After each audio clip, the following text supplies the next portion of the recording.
बिस्मिल्लाहिर्रहमानिर्रहीम सल्लल्लाहु अलैहि व आलिहि व सहबिहि व बारिक वसल्लम सल्लल्लाहु अलैहि व आलिहि वसल्लम।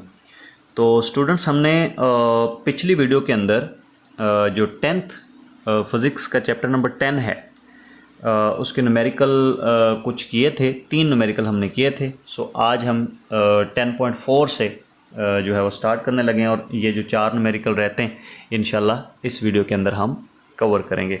सो 4th न्यूमेरिकल यहाँ पे देखें, a steel bridge expands by 5 cm। Expands यानी उसके अंदर जो फैलाव आता है वो 5 cm आता है। सो ये डेल्टा एल की वैल्यू दी हुई है। किस चीज़ की?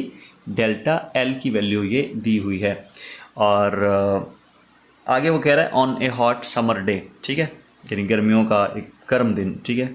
सो if the bridge originally span 100 metre, यानी अगर वो ब्रिज की अगर आप ओरिजिनल लेंथ कह लें आप उसको, अगर वो देखें तो वो 100 है, यानी एल नॉट की वैल्यू यहाँ पे 100 है और डेल्टा एल जो है वो ऊपर दिया हुआ 5 cm। अच्छा, मालूम क्या करना है? What is the temperature change. So temperature change कितना होगा ये हमने मालूम करना है। अब यहाँ पे एक चीज़ मिसिंग है, अल्फ़ा की वैल्यू उसने नहीं दी, यानी लीनियर थर्मल एक्सपेंशन की वैल्यू उसने नहीं दी। सो चूँकि उसने बोला है स्टील ब्रिज, यानी ब्रिज किस चीज़ की? स्टील की। सो स्टील वाला linear thermal expansion, coefficient of linear thermal expansion हम यूज़ कर सकते हैं, जो कि क्वेश्चन नंबर 3 के अंदर उसने दिया था। ये स्टील रॉड था ना, तो उसके लिए उसने ये वाला जो है वो coefficient of linear thermal expansion दिया था। हम यही वाला यूज़ करेंगे। तो अगर हम ये यूज़ करते हैं तो फिर हमारा ये 4 क्वेश्चन कंप्लीट हो जाएगा। सो इसमें हम जो है वो सबसे पहले डाटा लिख लेते हैं। तो 10.4 है क्वेश्चन, और इसमें जो डाटा है वो ये दिया हुआ है कि डेल्टा एल, जैसे मैंने आपको बताया, ये है 5 सेंटीमीटर। तो इसको मीटर में कन्वर्ट करेंगे, 100 पे डिवाइड करेंगे तो ये 0.05 मीटर हो जाएगा। ओके, और ओरिजिनल लेंथ इसकी जो है, यानी एल नॉट जिसको हम बोलेंगे, वो है जी 100 मीटर, ठीक है।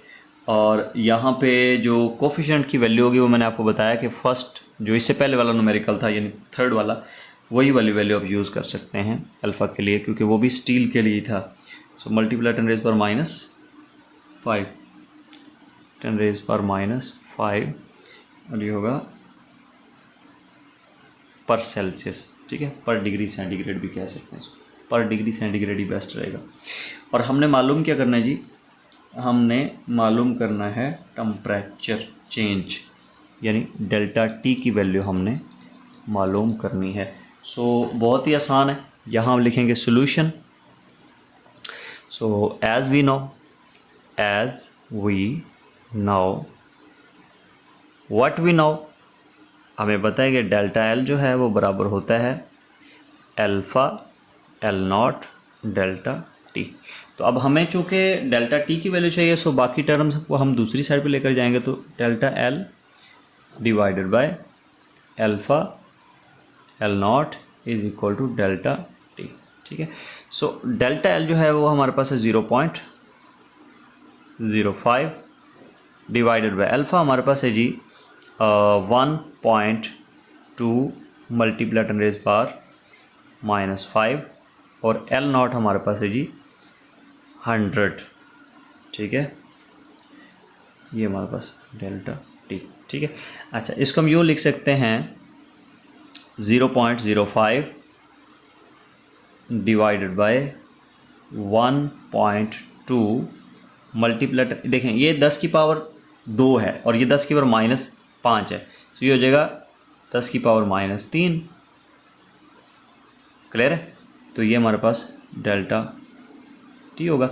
अच्छा, अब नेक्स्ट स्टेप में क्या करेंगे? हम कैलकुलेटर पे अब कर सकते हैं, ठीक है, एक ही स्टेप के अंदर आंसर आ जाएगा, ठीक है। Delta T is equal to ये, अब देखें 0.05, ये ऊपर ही रहेगा, बटेगा 0.05। अच्छा, ये जो यहाँ पे था 10 रेज़ पर -3, इसको अगर हम बटे के ऊपर ले जाएं तो ये +3 हो जाएगा, +3 एंड डिवाइडेड बाय वही रकम 1.2। सो नेक्स्ट स्टेप में हम इसको यूँ लिख सकते हैं ये 10 की पावर 3 है तो ये 1000 होगा। 1000 को जब हम इसके साथ मल्टीप्लाई करवाते हैं तो 50 आंसर आएगा हमारे पास, 50 डिवाइडेड बाय 1.2। सो इसको आप सॉल्व कर सकते हैं कैलकुलेटर की मदद से भी, और वैसे भी आप सॉल्व करना चाहें तो कर सकते हैं।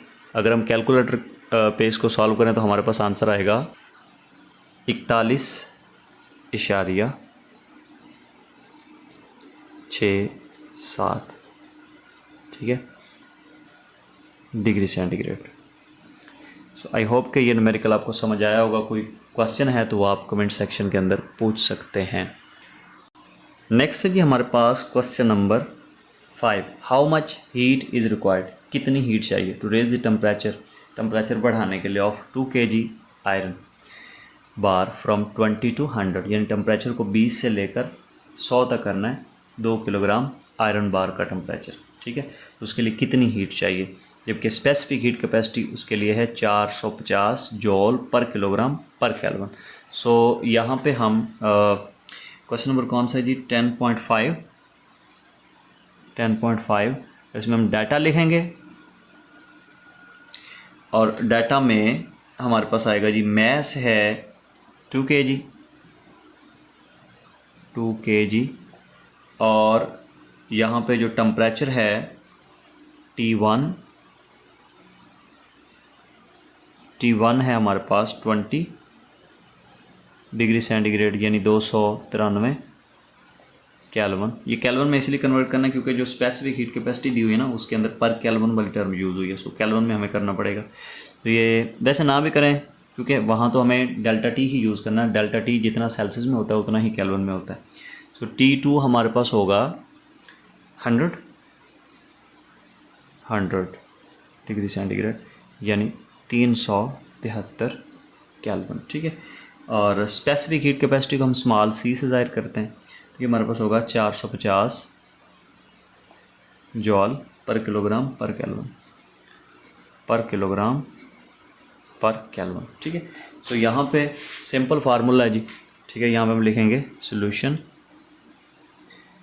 As we know what we know. अच्छा यहाँ पे ना एक चीज़ भूल गए हम कि मालूम क्या करना है, वो यहाँ पे लिख लीजिएगा। हमने Q मालूम करना है, Q जो है वो हमने मालूम करना है। Q मतलब हीट को हम Q से ज़ाहिर करते हैं। सो Q हमने मालूम करना है। As we know what we know that Q is equal to CM delta T। ये फार्मूला है, ये आपने भी चैप्टर के अंदर पढ़ा भी है। सो C की वैल्यू यहाँ पे है 450, ठीक है, और M से मुराद यहाँ पे मैस है। मैस हमारे पास 2 और डेल्टा T हमारे पास होगा 373 में से 293 अगर हम माइनस करते हैं तो 80 आंसर आएगा आपके पास, 80। तो आप इन सब को जो है वो मल्टीप्लाई करवा दें तो आपके पास आंसर आ जाएगा। जब आप इसकी कैलकुलेशन करेंगे तो आपके पास आंसर आएगा 72,000 जॉल, और इसको 1000 पे डिवाइड अगर आप कर दें तो ये बन जाएगा 72 किलो जॉल, यानी 1000 पे डिवाइड कर दें तो ये 72 किलो जॉल हो जाएगा। सो आई होप कि ये न्यूमेरिकल आपको समझ आया होगा। कोई क्वेश्चन है तो आप पूछ सकते हैं कमेंट सेक्शन में। नेक्स्ट न्यूमेरिकल है जी हमारे पास क्वेश्चन नंबर 6।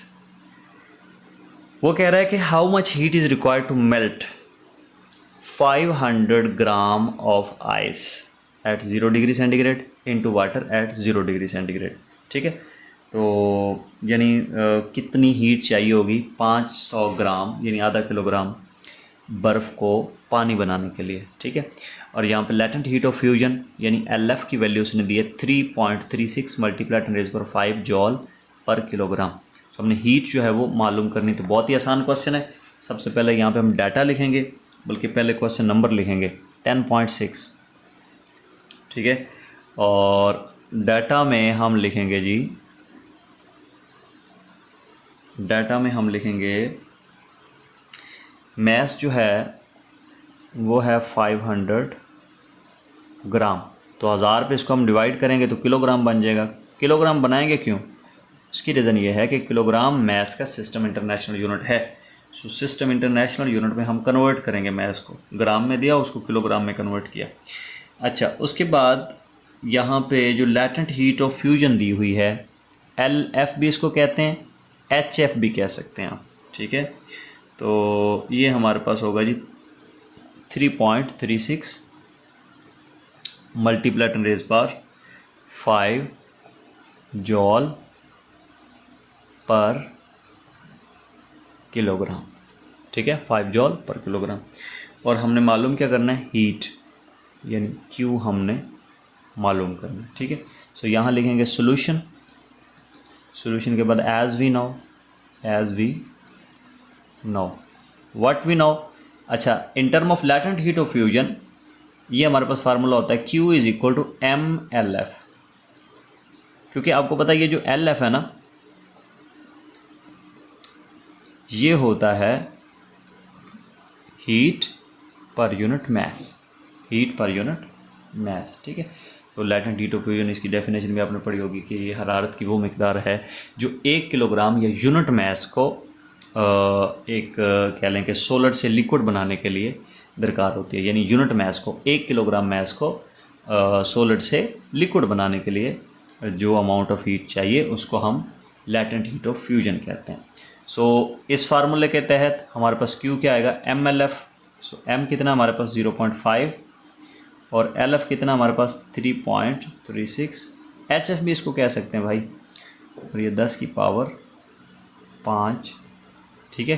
तो अब आप इसको सॉल्व कर सकते हैं कैलकुलेटर के ऊपर।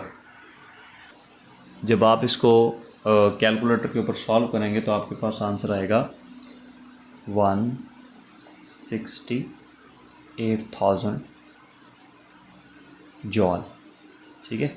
और इसको हम यूँ भी लिख सकते हैं 168 किलो जॉल भी आप इसको लिख सकते हैं। ये हमारे पास इसका आंसर आ गया।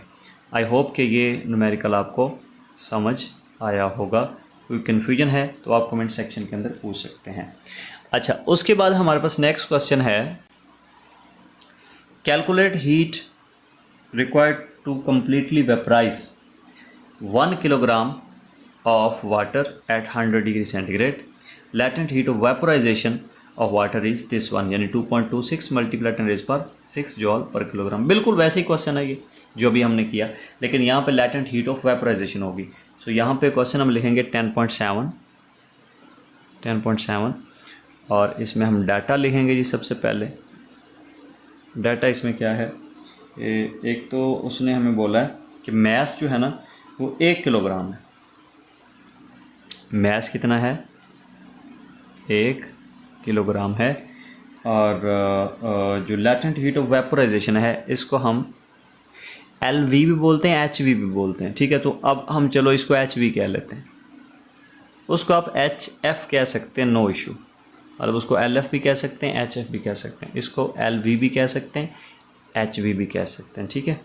तो ये हमारे पास है जी 2.26 मल्टीप्लाई 10 रेज़ पावर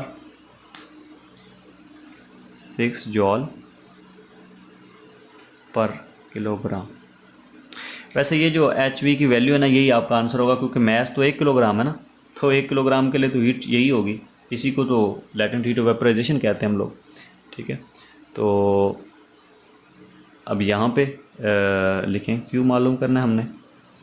सो यहाँ पे आएगा solution as we know what we know, Q is equal to MHV, वही फार्मूला जो हमने पहले लगाया, MLF, ठीक है। सो यहाँ पे होगा MLV या MHV, ठीक है। सो M हमारे पास जो है वो 1 है और HV हमारे पास है जी 2.26 मल्टीप्लाई 10 रेज़ पावर 6 जॉल, सॉरी 6, ठीक है। अच्छा, अब इसको सॉल्व करेंगे तो हमारे पास आएगा 2.26 मल्टीप्लाई 10 रेज़ पावर 6 जॉल। अब आप कहेंगे इसे जॉल आ गया, ये पर किलोग्राम किधर गया। सो जब हमने यहाँ पे 1 पुट किया ना तो 1 भी किलोग्राम में था ना, तो 1 के साथ किलोग्राम था और ये पर किलोग्राम, ये दोनों कैंसिल हुआ, हमारे पास सिर्फ जॉल बच गया। So this is the answer. So इसके साथ ही हमारे जो इस चैप्टर के न्यूमेरिकल्स हैं वो हुए कंप्लीट। इससे पहले वाली वीडियो के अंदर हमने पहले 3 न्यूमेरिकल्स कंप्लीट किए थे और इस वीडियो के अंदर हमने 4 से लेकर 7 तक न्यूमेरिकल जो है वो कंप्लीट किए हैं। होप्स हो कि आपको ये न्यूमेरिकल समझ आए होंगे। अगर इनमें कोई कन्फ्यूजन है तो तो आप कमेंट सेक्शन के अंदर पूछ सकते हैं, इंशाल्लाह आपको जवाब दिया जाएगा उसका, और प्रॉपर जो है एक्सप्लेनेशन आपको वहाँ पे प्रोवाइड कर दी जाएगी। अगर वीडियो अच्छी लगी तो वीडियो को लाइक लाजमी करें, दोस्तों के साथ शेयर करना कभी भी नहीं भूलना है, और चैनल को तो आपने पहले ही सब्सक्राइब कर दिया, अगर नहीं किया तो अब कर दें। और इस चैनल का लिंक भी और इस वीडियो का लिंक भी आप अपनी कम्युनिटी के अंदर ज़रूर शेयर करें ताकि ज़्यादा से ज़्यादा बच्चों का फ़ायदा हो सके। होप सो वीडियो अच्छी लगी होगी, लाइक कर दिया आपने। थैंक यू, मिलेंगे इंशाल्लाह नेक्स्ट वीडियो में। अल्लाह हाफिज़।